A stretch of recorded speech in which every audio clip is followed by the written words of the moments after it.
Excellent. Good morning. How are you doing today, Kylee? I'm good. How are you? Absolutely fantastic. I am so proud of you, what you're doing with the world of medicine, but at the same time, I'm proud that you're answering your call to be that artist as a musician. So you've got your hands full, but man, can you imagine singing to your patients?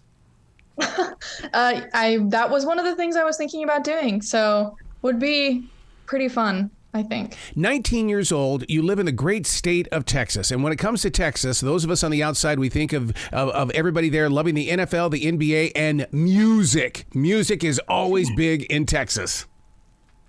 Very true. Almost as big as football. Yeah, that's right. I mean, in all honesty, when you go and you research, how those players, get into the game of football, I mean, music is no different. They start early and they build their careers in Texas. Yeah, very true. You kind of start in middle school and then it goes to high school and then you're in college and playing football or doing music or in my case, studying medicine. So you're right. When you were studying your medicine, because I know one thing that never leaves me, the songs in my head. Did you use those as tools? Because when you're studying medicine, those are some pretty big words that you're looking at. But at the same time, it all has to have a rhythm and it all has to have some sort of harmony. Funnily enough, I'm really good at remembering song lyrics, as most people are, but remembering medical terms and the super long chemistry and biology words, I was not very good at. So maybe I should have thought about putting them into a song because it definitely would have helped. Yeah, because I've seen school teachers that have turned naming the months of the year into the Macarena. And so they use music as that teaching tool. Yeah. Well, if I'd known that, then... Who knows what could have happened? Well, what was it like to get reacquainted with the music? Because, I mean, to set it aside is one thing. That's a change and a challenge. But now to get yourself back into the motion of it. Yeah, I think it was, while I was in my freshman year of college, it was kind of something that was there.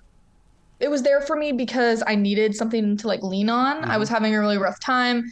Classes were hard. I didn't really have a lot of friends. So circling back around to music was kind of something to help me mentally, be okay. And then to have the opportunity to capitalize on that and have this huge opportunity to grow and start my own music career. Doing something that I've loved since I was a child, that kind of just fell into my lap. So circling back around was just something that I did to help me get through the day. And now it's something that might get me through my entire life. So it wasn't a difficult decision at all.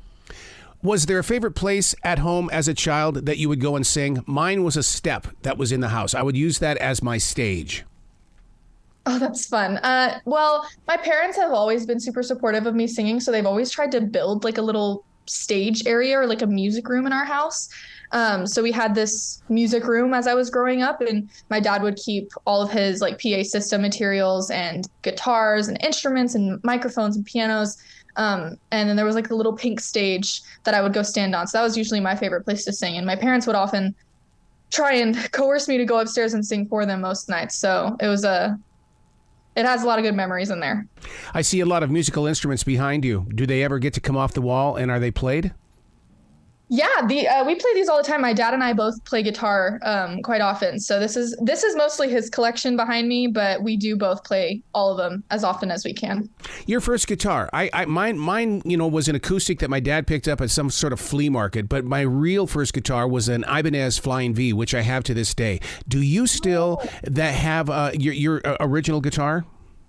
I do, yeah. Well, I actually got my first guitar 4 years ago, mm-hmm. 3 years ago. It was pretty recent, so it's still in its youth, but it's a Yamaha acoustic, just super classic. She plays really well, but she's that's my guitar. That's who I usually reach for mm-hmm. when I'm going to play.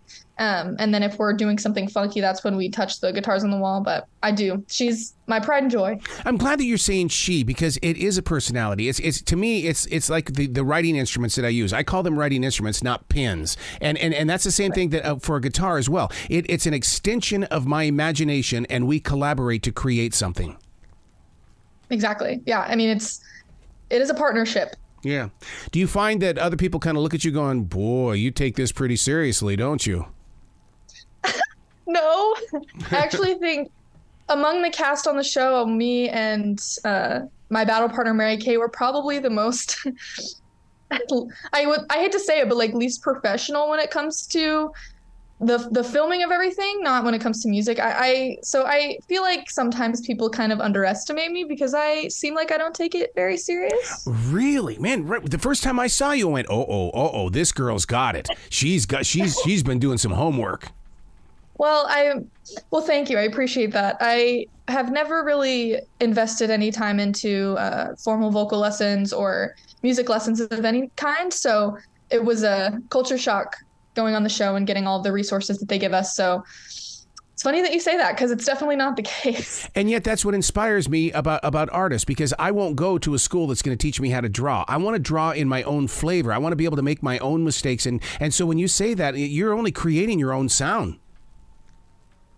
Yeah, I think that's probably part of the reason I never wanted to do vocal lessons, which, I mean, I'm discovering now that there's a whole nother light to them. But I think for me, I was just more of, I want to work on my own gift and then develop it the way that I see fit, and, you know, go at my own pace. And doing vocal lessons and having somebody else tell me what I need to improve and what I need to work on, it just doesn't feel right for me at the time. So yeah, I agree. I think it was more of me just wanting to develop on my own. Getting beyond the blind audition is one thing, but what happens is that when you start going into the different rounds, it reminds me so many times of what I had to go through as a black belt martial artist when we would go to tournaments. The coach would say, or the sabanim would say, you two are going in the ring. And it's like, and did you go through that moment where you look into each other in the eyes and you go, oh no? Or was it, okay, let's do it. Let's make it happen? It was never a battle for me and Mary-Kate. It was always a duet. From the moment that we found out that we were going to be performing together, we were actually really upset when we found out, because we know at the end of the day that one person is probably going to have to go home. So that was hard to swallow. But when we started practicing, everything clicked. And it was just a collaborative effort of how can we make this the best performance and the best duet that The Voice has seen. And I hope that that's what we did. I feel like it was, I mean, reading all the comments, a lot of people were saying that it didn't feel like a battle. It felt like a duet. So I think we accomplished what we wanted to accomplish, but there was never a moment where I looked at Mary-Kate and was worried about what was going to happen. I was just excited to get to collaborate with her and perform with her. I sit there watching it with the duets, and I sit there and go, why isn't radio playing this song? Why can't we have this music right now? And it's like, well, you know, that to me is the one thing that's missing, is that when you hear it on a Monday night, I should be able to have it by a Tuesday morning. I agree. On my hands.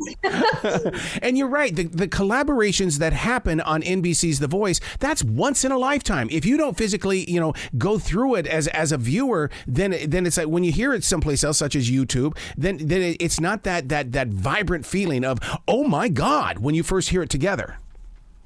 I agree. Yeah, there's a lot that goes into it. So getting to see how the sauce is made and like the whole thing, everything as a whole is incredible for every battle pairing. The harmonies have always really blown me away. How in that it's a week in between each episode. How do you develop who's going to sing what and in what key? So, I mean, it's really a collaborative effort, the entire thing. And we also get to work really closely with Paul Merkovich, the band director, and then Treylani, our vocal coach. And they both help us decide you know, what's going to sound the best, what's going to look the best, and where everyone's going to be the most comfortable. But specifically for Mary-Kate and I, it was kind of an unspoken rule how the song was going to be laid out. We just started singing it, and then all the parts fell into place. Mary-Kate's got this really nice piercing light tone to her voice, so her being on the higher harmonies for most of the song just made sense. So it's kind of just like that for every partnership. You just figure out where everyone's comfortable and then what's going to sound great and go from there. But the help from Paul and Treylani was tremendous. So that's where a lot of some of the creative ideas were coming as well. Somewhere along the line, Paul has got to be inducted into the Rock and Roll Hall of Fame, because this guy is a seed planter. He goes in there and works with people, and he turns their dreams into something that affects other people's lives. And this guy can't go unrecognized. Yeah, Paul Merkovich is insane. He's also like the nicest guy I have ever met in my life. On top of being one of the best musicians on planet Earth, he can play anything you want him to play, and with ease. Like, yeah, I agree with you. The Rock and Roll Hall of Fame needs to get on that ASAP, because Paul Merkovich is very deserving. Well, you're such a lucky person because not only do you have Paul, but you also have Blake. And I think Blake is one of the most down-to-earth people. He's like that guy that wants to be in a partnership with you, not a father figure, but basically somebody who really cares about the creation of your art. Yeah, he was very involved whenever we did our rehearsal with Blake, making sure that, the arrangement was split evenly, that everyone felt comfortable. But on top of that, it's just the rehearsal with Blake was just us getting to kind of hang out with our coach and get to know him as a person, because we have all of this help when it comes to the music and vocal coaching. So I think him just trying to get to know us as people and build relationships, it put everybody at this like state of relaxation. So we knew that this is just something really cool we get to do at the end of the day. And it's not really a life or death situation. So just have fun and do your best. He was really good at kind of putting everyone at ease. Being a part of NBC's The Voice, has it retrained your ear to the music that you're picking up on let's say, Spotify or iHeartRadio or even iTunes? Yeah, actually, it's made me appreciate the little things that I hear in music more, like the instruments in the background or the background vocalists. So yeah, it's definitely been a cool experience to be out there and then come back home and listen to music a different way. See, I'm that way too. I like listening to the orchestration behind everything, and people will go, "Did you hear that song lyric?" No, I didn't. I got into that bass beat though, and the way that it mixed in with the drums. I'm so addicted to the background sound. Yeah, it's incredible. And normal people, I mean, I guess everyone's a normal person, but usually whenever you listen to music like that, you're listening for the lyrics and the lead line. So I agree. It's definitely a whole nother experience when you dive into a song and you're listening to what's happening in the background. Is there a band that you go and listen to where you can pick up on that background? And the reason why I bring that up is because yesterday I was listening to some Fleetwood Mac and listening to Mick Fleetwood on those drums. And nothing else could be heard except for him on those drums. And I'm going, oh my God, the guy really is pretty good. Yeah. Well, Fleetwood Mac is a great band. I definitely go back and forth with them, listening to lyricism and melodies and background stuff. But I would say I am one of the biggest 21 Pilots nerds on planet Earth. So I go back and listen to their songs like 1,200 times, looking for little nuances and different things. So that's who I would say. I am so glad that you said that because, to me, the only thing that listeners get when they're listening to the radio or even Pandora is the fact that if it's the hit, that's what they remember them for. But at least you give them the respect that they are musicians and they are bringing something to the stage. Yeah, they're a great band. Wow. So when you received word that you were going out to LA, where were you and how did you react? So I actually was in Julian, California with my best friend, Azura. I was out there visiting her in San Diego, and we took a day trip up to Julian. It's this beautiful little mountain town. So we were just shopping, enjoying each other's company, and I got the phone call that I was going to be going out to LA in a couple months, and I fell to my knees and rest of the call. And then as we were walking out, the nice lady that was running the shop was like, "I don't know what just happened, but congratulations." And then I went outside and I cried and then called my mom, and it was really fun. I'm glad I wasn't at home when that happened because it was special to get to like call her and hear her get excited rather than her being in the room with me. Did you journal it? Because I mean, I'm always afraid that people that appear on NBC's The Voice, sure, you're in the moment of now, you're enjoying now, but 5 years from now, will you really have that experience again inside your heart? Right. I don't journal, but what I do is I take pictures of everything. Yeah. So I take pictures on Snapchat or my regular phone, and then I'll put a little caption on there so I know what the picture is from. So I guess it's my own little version of journaling, but I definitely won't forget. I have pictures of everything that I've done. So. What part of LA did you hold on to the most? Because when I think of Los Angeles, I think of my daughter at UCLA, but there's always a part of LA that stays inside your soul. So we were centralized in Burbank. This is going to sound a little silly. There's this little center called the Burbank Empire Center, which is one of the places that we were authorized to go and shop and get groceries and whatnot. Yeah. And that's probably the place that I'll hold in my heart, because my friends and I, whenever we were bored, we were like, let's just go to Target at the Burbank Empire Center. Yeah. So that's where we spent a lot of time together and just relaxed and had fun. So I think that's probably where I would say, because we didn't really get to see LA a lot. We were busy filming or this, that, or the other thing. But the Burbank Empire Center will always have a special place in my soul. Now, is that the same one where you park underneath the building? I don't think so. Okay, because that was one of the things that freaked me out the most about when I was out in L.A. is that the parking in Burbank is underneath the buildings. And I thought, if there's an earthquake, why am I parked underneath this building? My gosh. Yeah, I mean, that doesn't seem like a great option, but when you're getting into music on a daily basis, because I'm sure now that you practice it and you keep it alive inside your heart, where are you growing as a songwriter and everything that you foresee, knowing that you've still got to keep it real right now? Oh, that's a great question. I'm right now, I'm in the portion of my songwriting where I'm really focusing on writing lyrics that relate to me and that I feel like can relate to other people. Mm-hmm. And I've got some stuff in the works with a couple of different people that can help me kind of bring that to life and create all of the cool background things that we were talking about. So right now, I'm really just focusing on putting my heart into a song and growing as a lyricist mainly, because I feel like that's one of the things that people hear first. So if I can write some hard-hitting lyrics, then I'm going to reach the most people. So that's what I've been working on actually the past month or so. Man, I would love to hear you hosting your own podcast on the process of growing beyond NBC's The Voice, because we get to see you on TV, but we don't know what happens in the afterlife. And if you, man, to listen to a podcast of, hey guys, it's Kylee, I'm going to be writing a new song, and this is the reason why I'm doing this with this song. I think that if we work together, we can really materialize it here.